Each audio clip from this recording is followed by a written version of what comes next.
Dagdag kaalaman po, sabi nila kapag di ka daw natuli, hindi ka daw tatangkad. Totoo ba yan? Alamin po natin. Sabi nila kasi pag di ka natuli, di ka tatangkad. Naniniwala ka ba doon?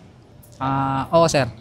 Ganun sir, tama naman yung paniniwala. Dapat pag nagpatuli ka bigla. Kasi sir, yung sa amin kasi, pag may nagpatuli, tapos mga one month nakalipas, bigla talagang tataas yung Nasa tinulian. naniniwala?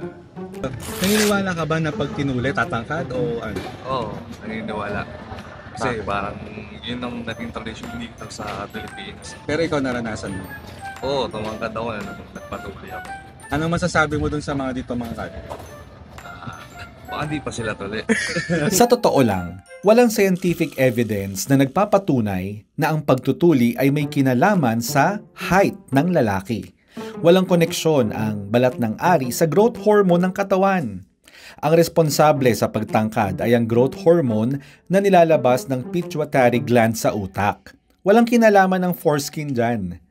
Aminin na natin, cultural belief lang yan sa Pilipinas. Matagal na itong paniniwala na kapag natuli ka, mas bibilis daw ang pagtangkad. Pero ang totoo, wala pa rin siyentipikong pag-aaral na sumusuporta dyan. Ang height ay nakadepende sa genes, nutrition, tulog at physical activity, hindi sa tuli.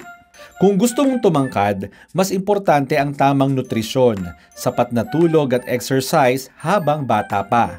Tuli, paniniwala lang yan, hindi medisina para tumangkad. Kaya next time na may magsabi sa'yo niyan, sabihin mo, height is science at hindi po haka-haka. Matangkad ka man o hindi ka man matangkad, wala po yan sa tuli. Sana po may natutuhan kayo at laging tatandaan, mapalad po ang tao na nakakasumpo ng karunungan at ang tao na nagtatamo ng kaunawaan.